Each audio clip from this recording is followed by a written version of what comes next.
Eu quero compartilhar com os irmãos hoje é, um pequeno trecho da palavra do Senhor que está no Salmo de número 15. O verso inicial deste salmo é um chamado à reflexão, é um chamado que eu acho que cada um de nós deveríamos pensar sobre isso. E ele faz a pergunta, Davi é o autor do salmo, e ele faz a seguinte pergunta: Senhor, quem habitará no teu tabernáculo? Quem pode morar no teu santo lugar? Essa mesma pergunta, ela é feita novamente por Davi, ou trazida à reflexão pelo Davi, o rei Davi, é, lá no Salmo 24, versículo 3, quando ele faz a mesma pergunta: Senhor, quem subirá ao teu santo monte? Ou quem poderá permanecer no teu santo lugar? Se a gente buscar a história de Davi, Davi é aquilo que a Bíblia chama o homem segundo o coração de Deus. Deus um dia manda o profeta a Saul e vai dizer: Saul, rejeitei você e escolhi um outro que é segundo o meu coração. Esse que é segundo o meu coração é ainda um menino. Está lá na casa de Jessé. Ninguém sabia, pastoreando as ovelhas, mas referindo-se a Davi, o homem segundo o coração de Deus. Um homem segundo o coração de Deus precisa fazer essas ponderações. Você parou para pensar? Hoje nós ouvimos muito isso na lição bíblica, a lição de número 4, é isso, né? É 4? Que é Apocalipse 2, 5. É? Para pensar. Lembra onde foi que você caiu. Ou seja, pondera os teus caminhos. Pondera a tua vida, pondera as tuas ações. E Davi, esse homem, segundo o coração de Deus, ele era essa pessoa que sentava, parava e pensava. Por exemplo, no primeiro livro das Crônicas, no capítulo 15, Davi está na cidade, estabelece-se na cidade, conclui ali algumas etapas, tem algumas ou muitas vitórias, e depois ele vai fazer a seguinte reflexão: espera aí, quem sou eu? Capítulo 17 de 1 Crônicas, né? Eu estou aqui morando nesse palácio suntuoso, enquanto a arca de Deus está lá fora, debaixo de uma lona. E ele pondera no seu coração que era justo que ele pudesse empreender a construir um projeto grandioso, uma casa que fosse, né, capaz de representar a dignidade do Deus de Israel. Então essa era a preocupação dele. Olha, eu sou um mero pastor de ovelhas, que até ontem estava no curral das ovelhas, mas agora eu estou aqui num palácio de cedro. E a arca do Senhor está lá no pasto, no mato, no meio de um exército, debaixo de uma lona. Então, essa reflexão de Davi, ela é algo que chama a atenção de Deus. Deus então vai dizer para o profeta Natan: vai lá e conversa com Davi. Estabelece com ele um diálogo e Deus faz uma promessa para Davi que vai atingir, alcançar gerações, a futura geração de Davi e as gerações que projetam para a eternidade, na realidade, porque Jesus, ele é o descendente de Davi, cujo trono nunca será substituído. Então, as reflexões de Davi, elas são reflexões justas, que elas colocam Deus no centro, Deus em primeiro lugar. Então é sobre isso que eu gostaria de refletir com os irmãos aqui hoje. Porque a máxima que a lei de Deus, lá em Êxodo 20, ensina é: amarás ao Senhor teu Deus de todo o teu coração, com toda a tua força, e amarás ao teu próximo como a ti mesmo. Domingo passado eu falei com os irmãos, ou aos irmãos, né? a respeito do valor da comunhão, da importância da comunhão. Ou você tem comunhão, ou você não tem nada. A comunhão é algo indispensável, é fator primordial na vida cristã. Não existe cristianismo em carreira solo. Ninguém pode ser cristão a partir do momento em que você decide andar sozinho. Não é mais possível ser chamado de igreja, e não é possível mais haver um cristianismo distinto ou adequado aos moldes da Bíblia. Pode ser algo muito particular, uma visão de mundo. Tem nada contra quem escolhe ver dessa maneira, mas não dá para nominar isso de cristianismo. Porque o cristianismo pressupõe comunhão, fraternidade, né? Companheirismo, compreende amar o próximo como a si mesmo. Porque esta é a balança da lei, o amor a Deus e o amor ao próximo. Então, Davi, nessas expressões, ou nesses poucos textos que a gente menciona aqui, a gente percebe que Davi é um homem segundo o coração de Deus, porque para ele, Deus está em primeiro lugar. E aí, o que Davi pode nos ensinar em relação a isso, né? O que a gente pode aprender com esse homem segundo o coração de Deus? Um homem que coloca Deus em primeiro lugar. A gente lendo a Bíblia, irmãos, as inúmeras histórias da Bíblia, os inúmeros momentos que a Bíblia fala da história do povo de Israel, nós vamos encontrar o momento em que Israel volta do cativeiro, lá no livro do profeta Ageu. Já é bem para frente, Israel já passou Davi, já passou Salomão, todos os reis de Israel, os profetas, os grandes profetas já praticamente não existem, e Israel está voltando do cativeiro, e Deus então nomina algumas pessoas e lhes dão um empreendimento para fazer. Qual que era o empreendimento? O empreendimento, naquele caso, e só para efeito de reflexão eu vou usar isso, é construir um templo ao nome de Deus. Um lugar, um espaço que fosse capaz de absorver e representar toda a dignidade do Deus de Israel, da presença do Deus de Israel. Eles tinham como referência o grandioso templo de Salomão, né? Salomão construiu esse templo do capítulo 17 que Davi almejava. Deus diz: Davi, não vai dar. Você não é a melhor pessoa, mas eu vou preparar um descendente teu e ele fará. Salomão fez. Agora esse templo fora queimado, destruído, restam ruínas apenas, mas Deus vai chamar uma equipe de construtores e vai dizer para eles assim: olha, um governador, um profeta, vai chamar uma equipe de pessoas e dizer para eles: construam, edifiquem. E como eu disse, para eles aquela era a tarefa, a missão, projeto de Deus para eles. Para você, para mim, pode ser uma outra coisa. Não dá para a gente pensar, né, que a gente só vai estar fazendo a vontade de Deus ou colocando Deus no centro se nós estivermos fazendo determinadas tarefas. Tudo que se relaciona com a nossa vida enquanto cristãos é obra de Deus. A gente até fala, né? Aquilo que é secular, aquilo que é sagrado, aquilo que é santo, aquilo que é espiritual, o que não é espiritual. Eu tenho uma convicção pessoal: para o cristão, tudo é espiritual, tudo é santo, tudo é sagrado. Seu trabalho é espiritual. A Paula mencionou aqui hoje: faça como se estivesse fazendo para o Senhor. Então não pode ser feito de forma profana, não pode ser feita desprovidamente de valores espirituais. Então, qual é o teu empreendimento? Qual é a tua missão? Qual é o teu chamado? Qual é o teu projeto? Aquilo que você sente que Deus colocou nas suas mãos para fazer. Pode ser educar os filhos, pode ser educar os filhos de outros, pode ser um trabalho, uma tarefa, uma missão que esteja diretamente conectada à igreja ou não, né? Mas alguma coisa que você sente que você nasceu para fazer, de repente, foi isso que Deus te chamou para fazer.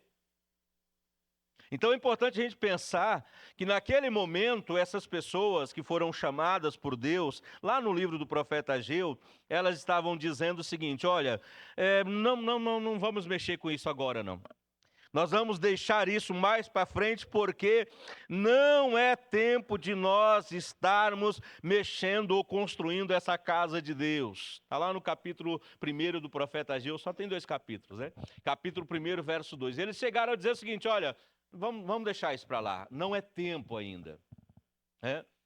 E Deus então vai usar o profeta Ageu num dado momento, dizer para ele: Ageu, você chama Zorobabel, chama os teus companheiros, tragam eles à presença do Senhor e diga-lhes as seguintes palavras. Verso 3, verso 4, né? Por acaso é tempo de habitardes em casas de fino acabamento, enquanto este templo permaneça em ruínas? Vejam. Eles estavam muito bem estabelecidos, estavam bem, né? Mas eles diziam, aquilo que era, no caso, a construção, o projeto deles, o chamado deles, né? Era para eles algo que poderia ser deixado no segundo plano. Algo que poderia ser deixado para depois. Nunca vai ser tempo para a gente fazer à vontade a obra de Deus, irmãos. Sempre terão coisas urgentes para resolver na vida.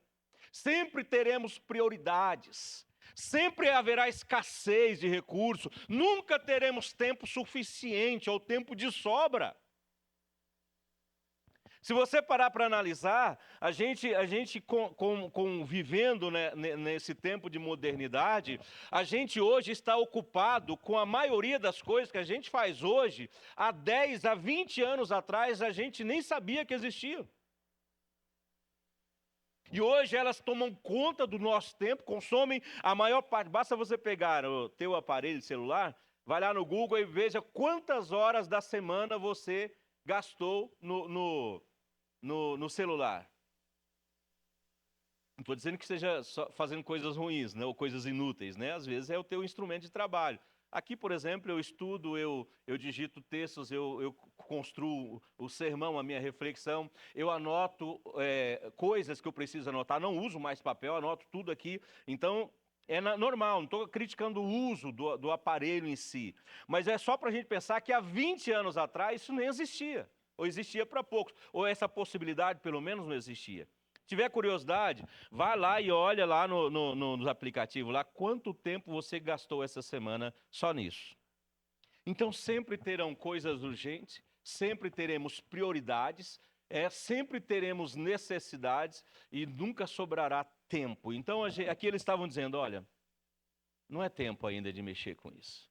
Essa obra, ou esse empreendimento, ou essa missão que Deus me deu, ou essa tarefa que eu recebi do Senhor, ela pode ser feita amanhã, ou outro momento, não é o momento propício. Aí Deus os chama à razão e vai dizer para eles, olha, para aquela equipe essa reflexão fazia sentido. Se não é tempo, então só para vocês pensarem, é justo que vocês morem numa casa de acabamento fino, representando a dignidade de vocês, a importância de vocês, enquanto o templo de Deus está em ruínas. Deus não precisou dizer mais nada.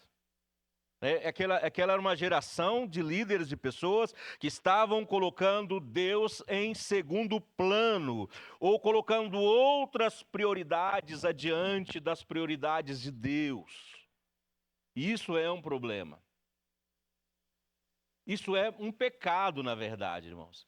Porque, na verdade, quando a gente imagina, Deus não precisava ter criado, Deus não precisava ter que lidar com a humanidade. Deus estava muito bem obrigado, sozinho na eternidade, em paz no universo, entre o Pai, o Filho e o Espírito Santo.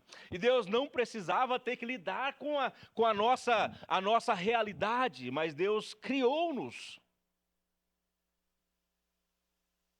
E ao criar-nos, algum propósito Ele deve ter. Então nós, seres humanos, nós não somos um fim nós mesmos, nós não existimos para satisfazer a nós mesmos.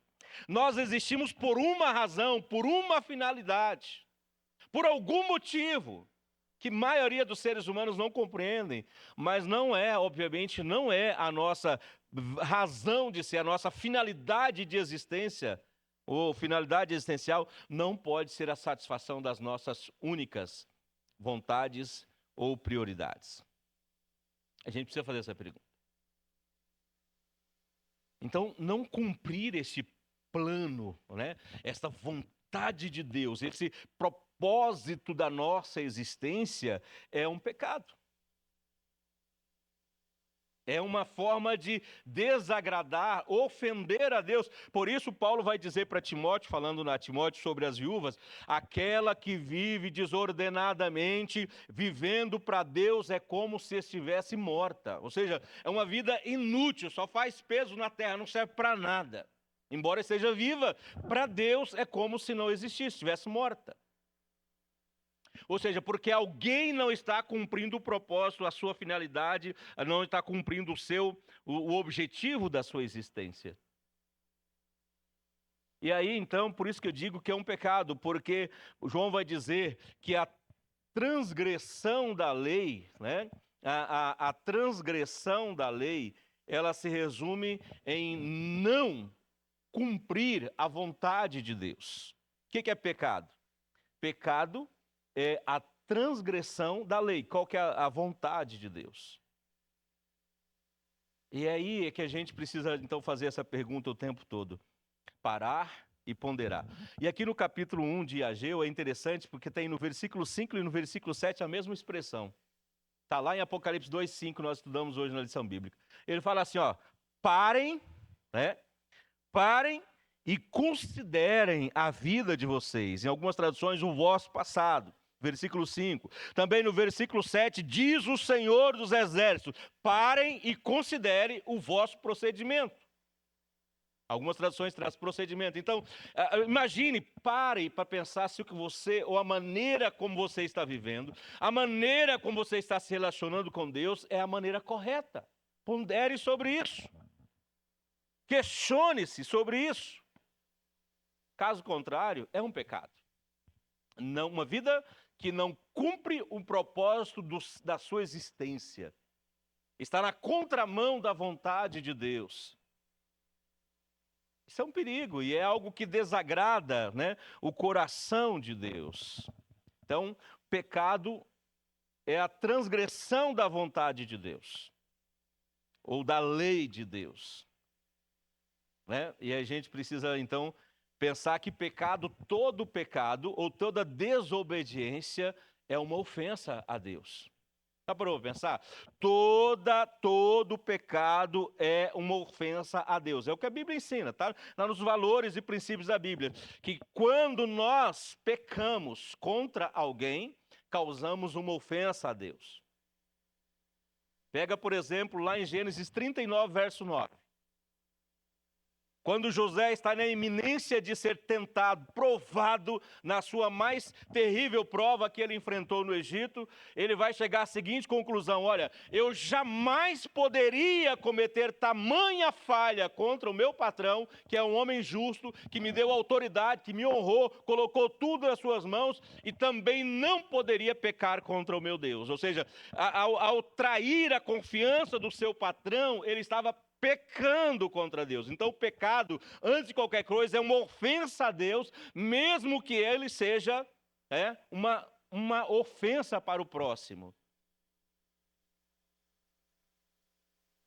Se você analisar essa expressão, você chegará a essa conclusão. É claro, ele poderia fazer algo que ficaria às ocultas do seu patrão, poderia durar meses, anos ou a vida inteira, ninguém jamais saberia, mas ele estava mais preocupado porque a sua conduta seria algo, um pecado, uma ofensa para o seu Deus, que tinha para ele um propósito, um chamado, uma vocação, uma finalidade, uma razão de existir e estar ali. Deus não o colocou no Egito para ele satisfazer os seus prazeres, a satisfazer os seus hormônios da juventude. Deus o colocou no Egito porque Deus tinha algo maior, mais grandioso, para salvar a toda a descendência do seu pai e trazer salvação até nós hoje, no ano 2025. Ele não poderia comprometer o propósito de Deus, a vontade, o projeto de Deus, para alguns momentos de satisfação própria. Então, essa é a visão do homem segundo o coração de Deus. E aí você pode aplicar a mesma métrica e aplicar na tua família, no teu casamento, na tua profissão, no teu trabalho, na tua maneira de se relacionar com os irmãos da igreja, na tua maneira de se relacionar com a Bíblia ou com a vida espiritual, com o reino de Deus. É a mesma coisa, Deus em primeiro lugar. Primeiro Deus. Se disso trouxer alguma satisfação, alguma alegria, algum prazer, algum contentamento, alguma felicidade, amém. Mas primeiro Deus. Primeiro Deus. E é importante a gente pensar que quando a gente pensa nisso, né, no segundo livro de Samuel, quando Samuel está chorando, preocupado lá, porque o povo falou assim: ó, Samuel, você está velho, rapaz. Não dá mais, Samuel. Você não consegue nem conduzir. Samuel é um homem justo, viu, irmãos? Não existe homem como Samuel, foi escolhido desde o ventre, trazido à existência para ser um regente do povo de Israel. Ele cumpriu o seu papel, mas os filhos são filhos, e os filhos não o obedeceram na sua velhice. Eram jovens profanos, desleais, infiéis, não seguiram a conduta do pai. Por isso, o povo então rejeita a liderança dos filhos de Samuel e vai dizer assim para Samuel: olha, nós queremos um rei.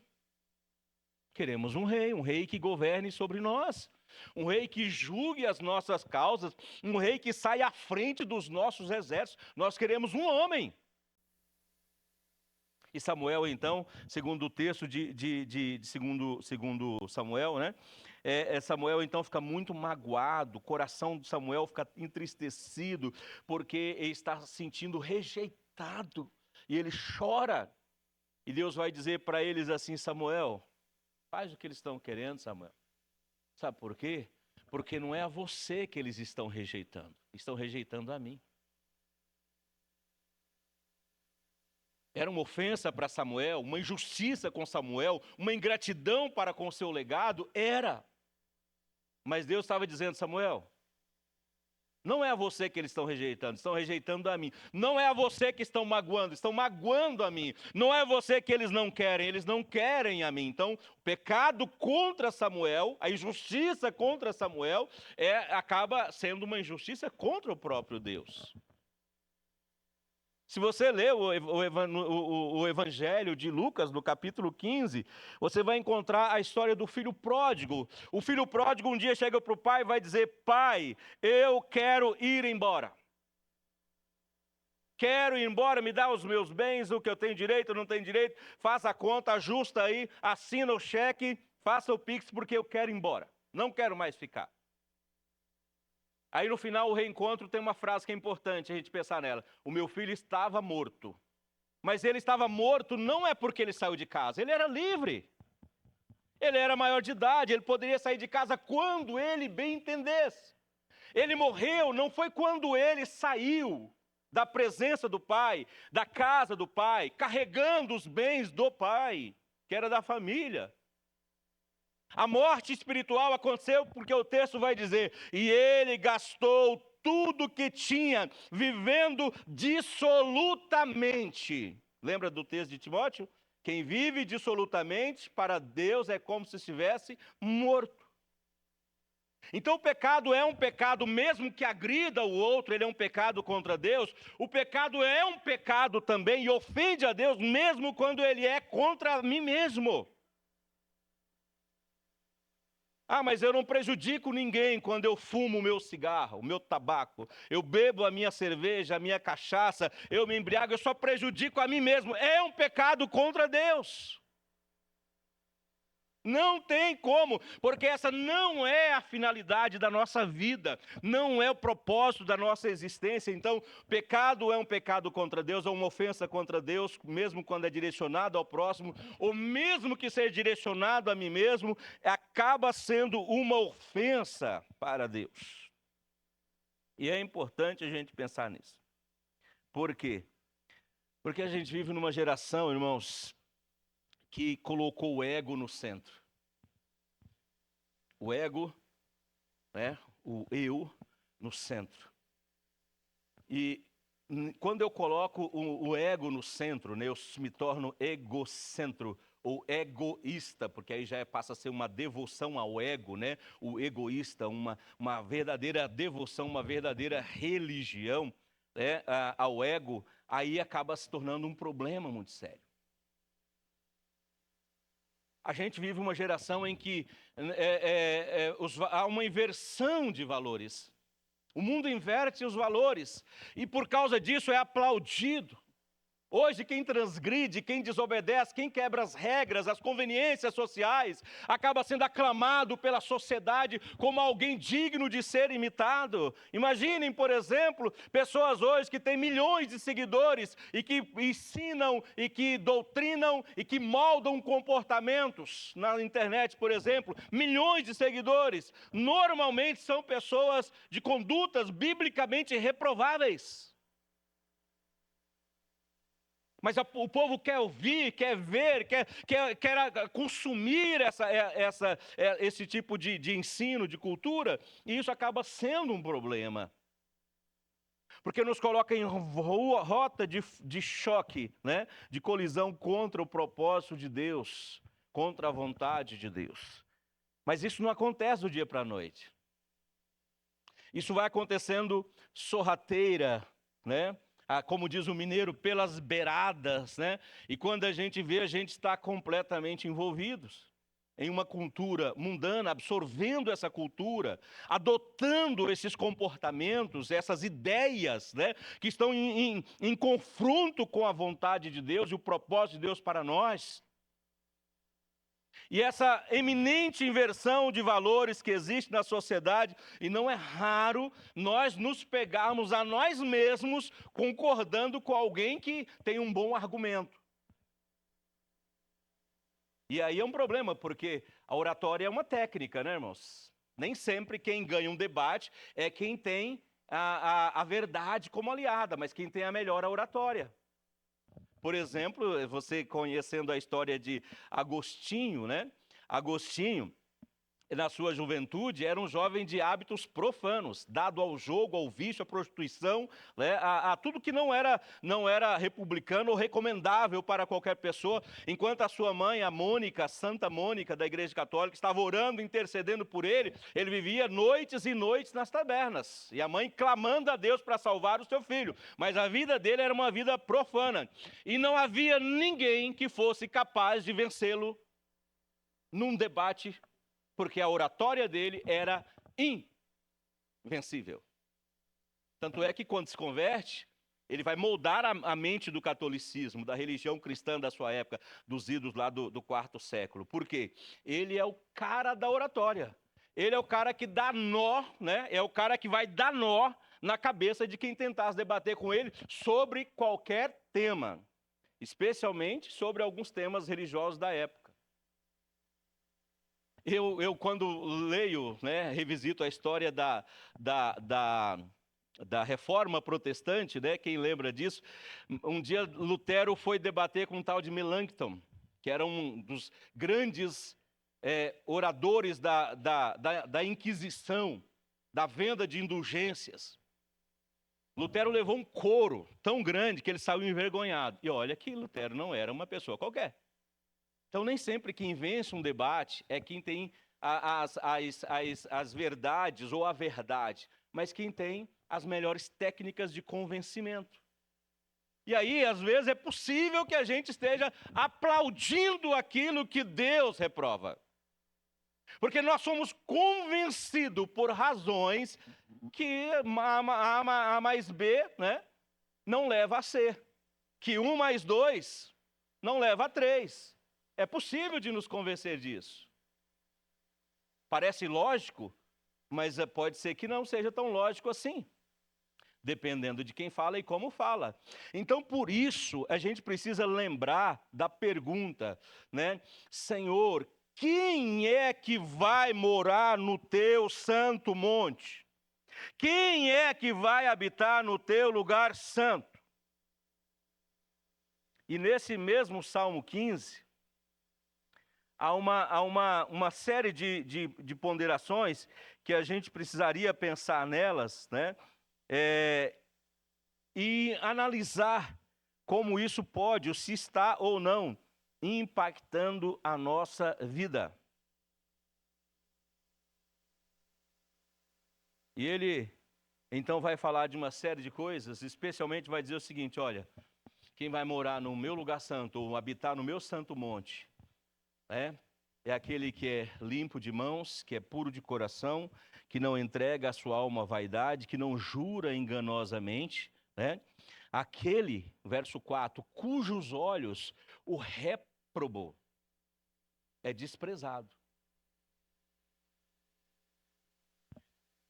Aplaudir aquilo que Deus reprova nos coloca em choque com este princípio. Se é reprovável, é réprobo, é vil, é desprezível, não nos resta outra coisa senão dizer, é desprezível, é vil, é reprovável. Né? Então por quê? Porque às vezes por causa da oratória, do argumento de alguém, nós aprovamos aquilo que Deus aprova, aplaudimos aquilo que Deus condena e também nos colocamos em rota de colisão com a vontade e o propósito de Deus. Por isso, é preciso pensar. Por isso diz o Senhor lá em Apocalipse, lembra-te, volta, o texto de Ageu, né? Reflita sobre o vosso procedimento, versículo 5 e o versículo 7, duas vezes, quando é repetido duas vezes, na hermenêutica diz que é coisa importante, reflita sobre o procedimento de vocês. Então, amados, a gente precisa lembrar, né? Lembrar, prestar atenção, preste atenção, observem os vossos caminhos. E ainda no livro do profeta Ageu, Deus vai continuar dizendo para eles como Deus estava moldando circunstâncias para que eles pudessem voltar ao trilho novamente. Se a gente seguir na leitura do livro do profeta Ageu, nós vamos encontrar, né, Deus dizendo para eles aí no versículo de número 6, que eles não poderão encontrar satisfação a menos que a vida deles esteja nos eixos novamente. Irmãos, não dá para ser feliz, não dá para encontrar satisfação à medida em que a gente vive na contramão da vontade de Deus. Não dá, não pode, não é possível. E Deus vai dizer para eles, olha, vocês, coloquem aí Ageu capítulo 6, coloquem na linguagem de hoje se quiserem, né? Diz assim, né? Capítulo 1, verso 6, semeastes muito e colhestes pouco, comeis e não vos farteis, bebeis, mas não ficais saciados, vestivos, mas ninguém se aquece, e o que recebe salário, recebe num saco ou numa bolsa furada. Nada a ver com os dias de hoje, né, irmãos? Sobra dinheiro. As pessoas estão insaciáveis. Coloca de novo lá. As pessoas estão supridas, né, ou de uma autorrealização, de querer achar que o propósito da vida, mas nós nunca vivemos uma geração tão assolada pela depressão, pelos problemas emocionais, existenciais, nós nunca vivemos um índice tão elevado de violência na sociedade. Irmãos, eu já até falei para minha esposa, brinquei com a minha esposa, falei, mas daqui um dia não vai ter mais mulher nesse país. É um absurdo a violência dentro da própria família. E aí eu não quero justificar de maneira nenhuma. Longe de mim, um absurdo e sempre deverá ser punido com o rigor da lei, quem faz isso, né? Mas será que isso não demonstra que alguma coisa na vida dessas pessoas está fora dos trilhos?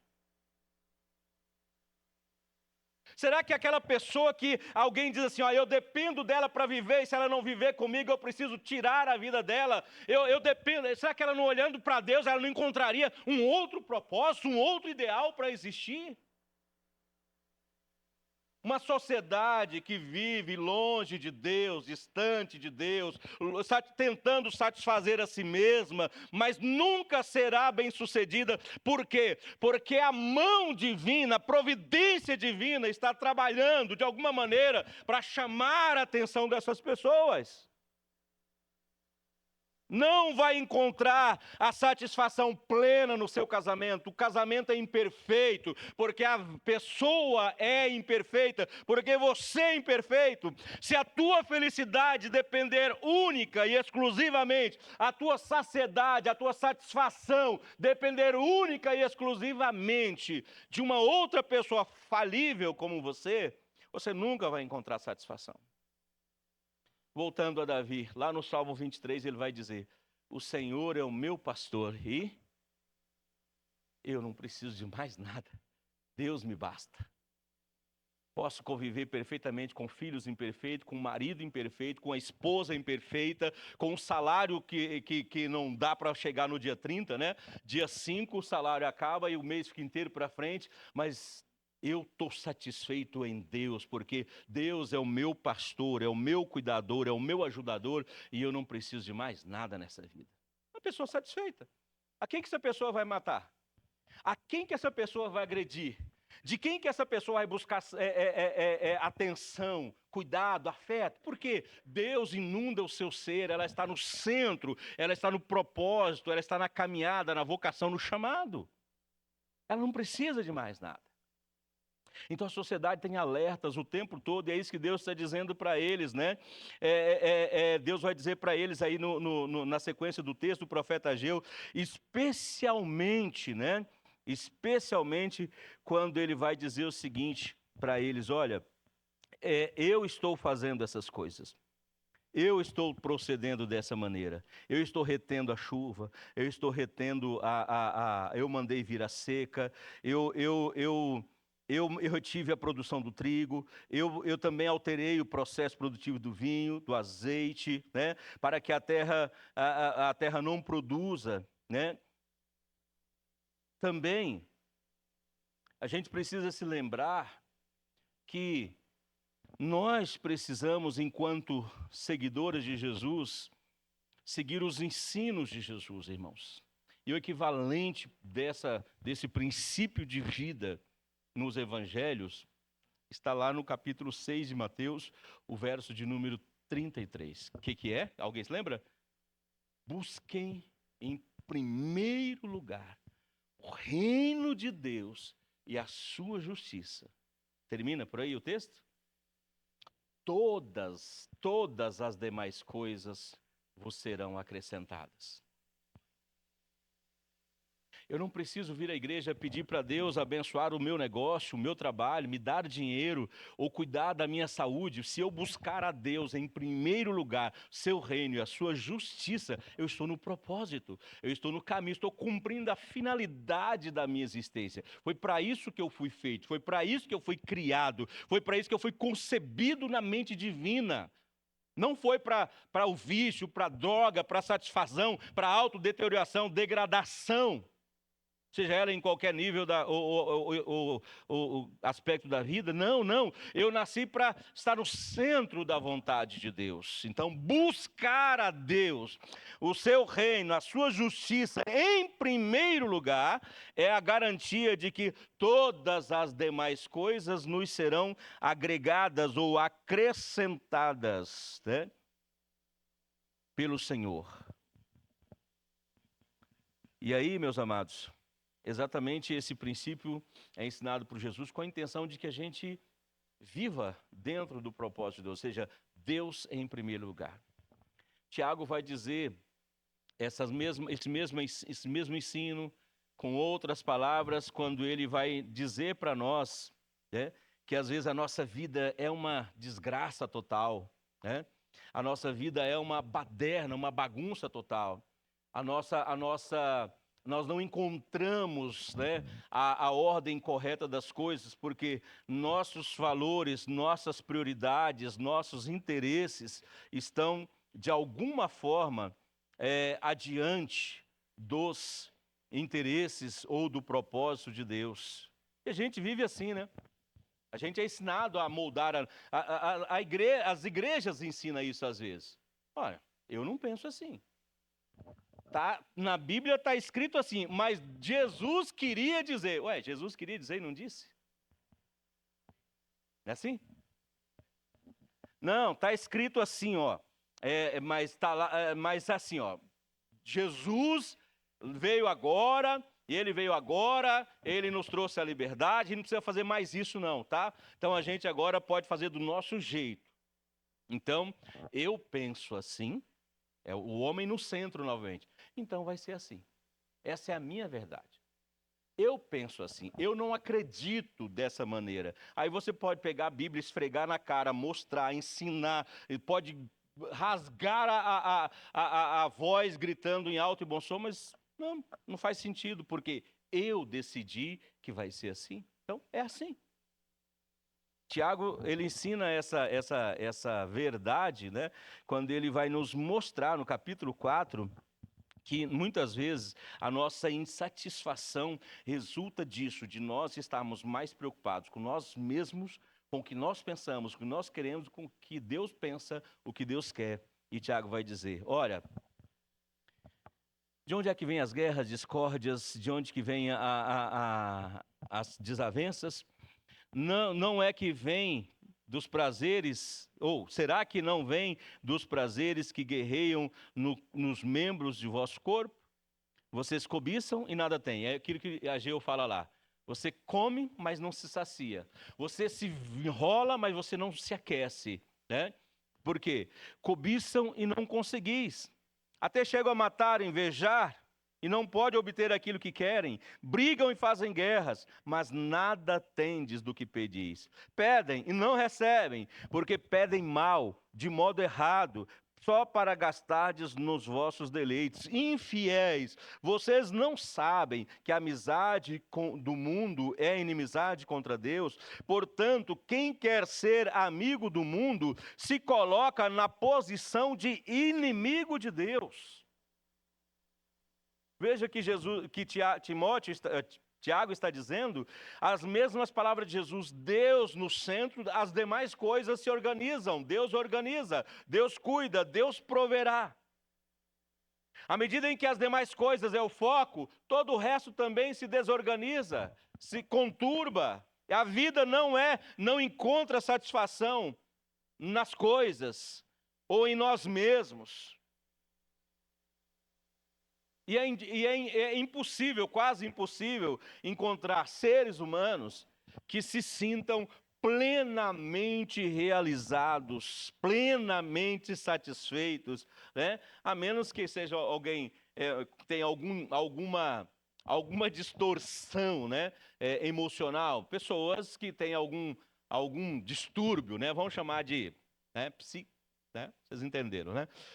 As pessoas se satisfazem em si mesmas ou nas coisas, né? Mas o ser humano normal, saudável, livre, ele é uma alma que busca constantemente a satisfação, porque ele só vai ser satisfeito em Deus. E Tiago mostra isso de uma maneira interessante. Aí ele vai continuar dizendo, né? Especialmente no versículo de número 10, quando ele vai partindo para o final da sua reflexão, ele vai dizer o seguinte, olha, então, achegai-vos a Deus, verso 8, e Ele se chegará a vós. Pecadores, limpem as suas mãos. Vós que são vacilantes, purifiquem o vosso coração. Entristecei-vos, e lamentai e chorai, porque o vosso riso se transforme em pranto, e a vossa alegria em tristeza. Humilhai-vos na presença de Deus, e Ele vos exaltará. Percebam, irmãos, quando a alma busca, ele não encontra a saciedade no mundo. Ele não encontra a autorrealização, a satisfação nas coisas. Mas quando ele chega e se humilha, ele se rende a Deus. Deus o exalta, ou Deus o torna pleno, né? Deus o torna completo. Porque sem Deus, nós não somos nada. Deus precisa estar em primeiro lugar. Então é importante para a nossa oração de hoje que a gente pense que não somente nós devemos colocar Deus em primeiro lugar, independente da nossa situação, Davi, o homem talvez mais agraciado de todos, estava numa situação boa da vida, vivendo num palácio, e algo o inquietava, algo o incomodava. E a alma humana inquieta por natureza, porque longe de Deus ela nunca vai estar em paz. Longe de Deus ela nunca vai estar satisfeita. Longe de Deus ela nunca estará plena, nunca será feliz. Então a gente precisa lembrar que Deus também está buscando a nossa alma para trazer de volta. É assim? Isso é ilustrado na parábola do bom pastor. O pastor que deixa as ovelhas lá e vai em busca da sua ovelha perdida, mas ele vai em busca dela até encontrá-la e trazê-la de volta. Jesus ilustra isso em inúmeras formas, né? Mas especialmente eu vejo nas palavras de Jesus, quando lá no Evangelho de Mateus, aliás, no capítulo 23, quando ele está saindo de Jerusalém, ele olha para trás e ele desabafa, né? Como se fosse uma forma de externar, se pudéssemos chamar de frustração, mas é uma frustração, porque eles ficaram indiferentes. Deus está dizendo para eles, venham a mim, mas eles estão dizendo, não. E Deus vai dizer para eles assim, olha, eu quero, quantas vezes eu quero ajuntar vocês como a galinha junta os seus pintinhos em volta de si, mas vocês não quiseram, vocês rejeitaram. Lá no Evangelho de Mateus ainda, no capítulo 11, 28 a 30, ele vai dizer, quem estiver cansado, sobrecarregado, oprimido, venha a mim e eu darei descanso para as vossas almas. Peguem o meu fardo, peguem a minha canga, porque é leve, é suave o meu jugo, mas venham a mim. Lá no livro de Deuteronômio, irmãos, há uma experiência que eu acho admirável, quando Deus estava criando uma nação chamada Israel, Deus vai dizer através do profeta Moisés, assim, olha, vocês vão para o meio das nações, vocês vão pecar, vão adorar ídolos, vão fazer bobagem, vocês vão se profanar, vão transgredir a minha lei, vocês vão fazer tudo o que vocês quiserem, mas o sofrimento os alcançará, e lá vocês me buscarão e me encontrarão, porque Deus está sempre acessível para aqueles que o buscam. Deus estará sempre de braços abertos, como o pai da parábola do filho pródigo, Lucas 15, para aqueles que resolvem voltar, embora estava morto. Vivendo dissolutamente na podridão, no pecado, como eu disse, ele não pecou quando saiu de casa. Sair de casa não é pecado, você pode sair da igreja. Você pode, se não quiser, se não amar essas pessoas, se não amar esse ambiente, se não quiser essa atmosfera, se você não quiser, você pode ir embora. O problema do filho pródigo não foi ele ir embora, sair da casa do pai, mas foi viver dissolutamente. E aí ele estava morto de fato. Mas quando ele disse, levantar-me-ei, voltarei para a casa do meu pai, vou confessar o meu pecado. E veja o que eu disse, todo pecado contra o próximo é um pecado contra Deus, porque ele vai dizer, pequei contra Deus na tua presença. Quando eu saí da tua casa, quando eu vivi dissolutamente, quando eu desobedeci os teus ensinos, quando eu gastei, então foi um pecado contra você somente, foi um pecado contra Deus. Me perdoa, me pega de volta, me coloca para ser um empregado humilhado na tua casa. Mas o pai vai dizer, tragam a melhor roupa, matem o melhor novilho, tragam uma sandália, coloquem uma aliança, chamem os músicos, façam festa, porque ele estava morto, mas agora reviveu. Eu estava com o coração partido, mas agora tenho motivo para festejar, porque meu filho está de volta. Isso é Deus, irmãos.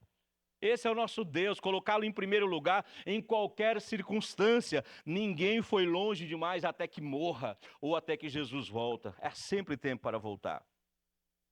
E como diz o texto de lá Deuteronômio 4, 29, né? Mesmo em meio a tudo aquilo, a idolatria, a sujeira, Deus vai dizer, lá vocês vão me buscar, e eu vou dizer para vocês, eis-me aqui. Jeremias, né?